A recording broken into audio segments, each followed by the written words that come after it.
Thanks to Square Enix for providing me with the review code. Dragon Quest 1 and 2 HD-2D Remake has got me thinking that I should just go on my own adventure, so I think I should do that.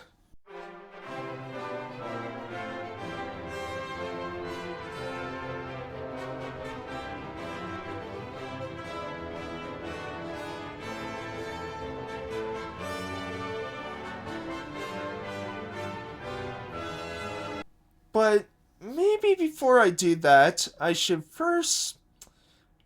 probably first just play through Dragon Quest 1 and 2 and then I can go on my adventure.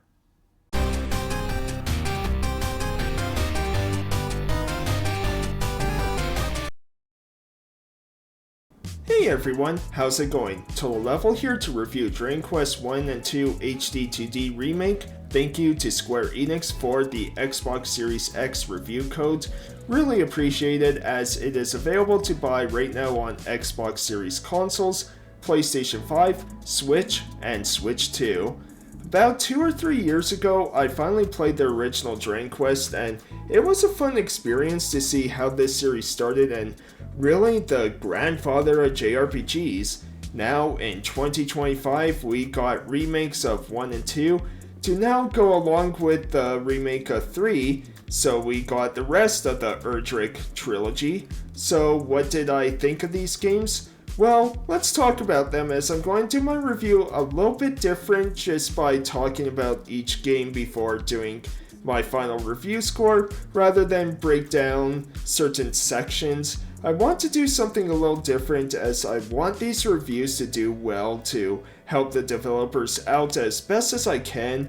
And if you enjoyed this review and you want to see others that I do on my channel, be sure to leave a like and subscribe to see more. Also, let me know in the comments all of your thoughts on Dragon Quest 1 and 2 HD-2D Remake yourself. And without further ado, let's begin. I hope you all enjoy. Starting with Dragon Quest 1, this is as classic of a story as you will get. Erdrick saved the world, and with the Ball of Light, the world was protected and peace brought upon the kingdom of Valgard. However, one man sought to steal the Ball of Light, the Dragon Lord, who went on to attack with dragons in hand to steal the Ball of Light, which brought monsters across the land along with other paths of destruction along the way, with the Dragon Lord attacking again many years later to capture Princess Gwaelin. And so, you, the hero, a descendant of the hero Erdrick, have come to stop the Dragon Lord and rescue the princess. I just named him after me, Joey, but don't worry, with Dragon Quest 2, I had much more fun and way better names. Now, with the remake, there are a few changes and quality of life improvements. Battles are no longer one-on-one, you can change the battle speed, there are multiple difficulty options, which I know some won't like since you can set the game to where you take no damage and you can't die in battle, but for me, I think it's good to have many different options, as everyone can play the way they want to, enjoy the story, things like that. I just played on the normal Dragon Quest mode, but I will say the game is quite challenging.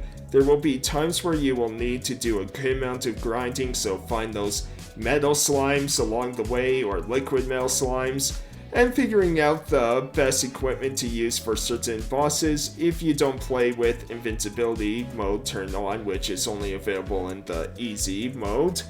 Though I say about 2/3 of the game wasn't too bad, but that last third was a tough time. You can also toggle if you want waypoints to be turned on for the main story, extra side quests to do, redone graphics and UI, no more inventory management, voice acting in some cutscenes. There's a lot packed in here. However, sometimes I felt like some of those changes took away a good sense of adventure just a little bit. The original game, you needed to grind for quite a while, and then you would sort of tiptoe to the next set of enemies just to see if you could take them down or not, how much damage they would do. You would always just feel like wherever you went, it would be somewhere different and a surprise of not knowing what was around the corner. Now though, with this remake, I felt like some of that adventure was taken away. Nothing I found that really hurt the experience entirely, it's just different. Also, even with voice acting, I felt like most characters and enemies were forgettable. No one really stood out, and because this is a solo adventure with no other party members, it felt a little bit lonely, and you didn't get to have any banter with many characters because of this. Overall though, Dragon Quest 1 HD-2D Remake was still a fun adventure throughout. Having that classic Dragon Quest music on your journey, saving the world, visiting many towns and dungeons, it's still a good game. I just think that because this is more of me who grew up with the 3D Dragon Quest games, as my first game in the series was 8, and because I did play through the original, that maybe 1 I just found to be a good time for me, but not a fantastic one. Moving on to Dragon Quest 2 HD-2D Remake though, and this one I had a really great time with. This time the High Priest Hargon has gone to destroy the world with monsters who first attack the kingdom of Moonbrook. The princess has to kind of flee. A wounded soldier makes his way to Mendenhall to inform the king of the attack. The king then sends his son, descendant of Erdrick, to defeat Hargon, along with gathering the other descendants of Erdrick from Moonbrook and Canuck. So from Mendenhall we have the hero Bloomper, the princess of Moonbrook, Snoodles, and the prince and princess of Canuck, Oopsies and Fernoglia. Fernoglia was the only one I was a little disappointed in that I couldn't come up with a better name, but oh well. And Oopsies, I like the 2 piece there. Anyways, moving on. Dragon Quest 2 to me had a grander sense of adventure. Even though you can choose to still see the waypoints to see where you must go for the main story, there were just so many places to go and visit, especially once you got the boat. Each character also had their strengths and weaknesses, like Bloomper, great at melee combat, but he could not learn magic, while Snoodles was the best magic user. The voice acting was way more prominent here, as well as many more voice lines, along with having many characters that were way more memorable than in the first game. However, 2 big points here.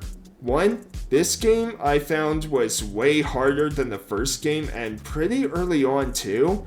I found there were just some balance issues with bosses, as some bosses later on I found were way easier than some that were near the start of the game.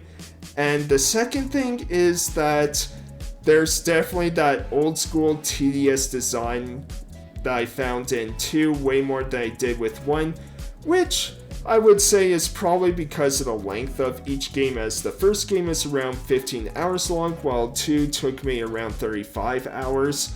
But I lost count of the amount of times I had to go to the same towns over and over again, or talk to the fairies and mermaids, while also chasing certain people down. It did get exhausting after a while.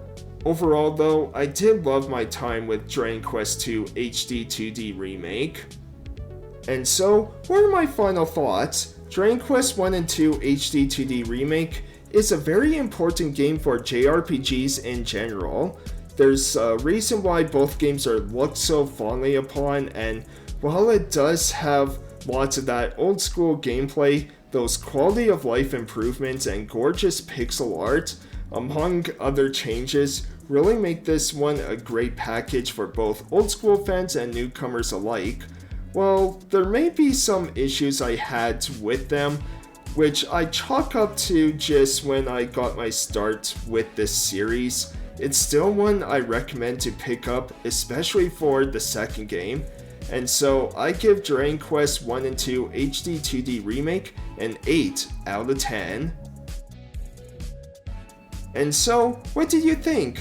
Do you agree or disagree with me? Have you played these, or do you plan on picking them up? I would love to hear all of your thoughts. Once again, thank you to Square Enix for the review code, really appreciate it.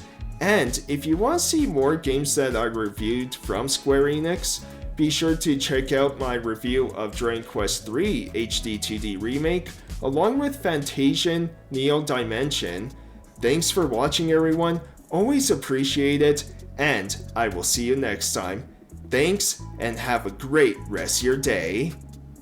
Hey everyone, thanks for watching, really appreciate it. If you enjoyed what you saw, be sure to leave a like, comment, and subscribe to see more. Also follow me on X, Twitch, Bluesky, and I am back on Facebook now. All links will be on my About page, so follow me there.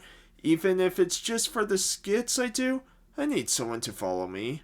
Okay, probably not the best way to encourage people, but anyways, I'll see you next time. Have a great day, everyone!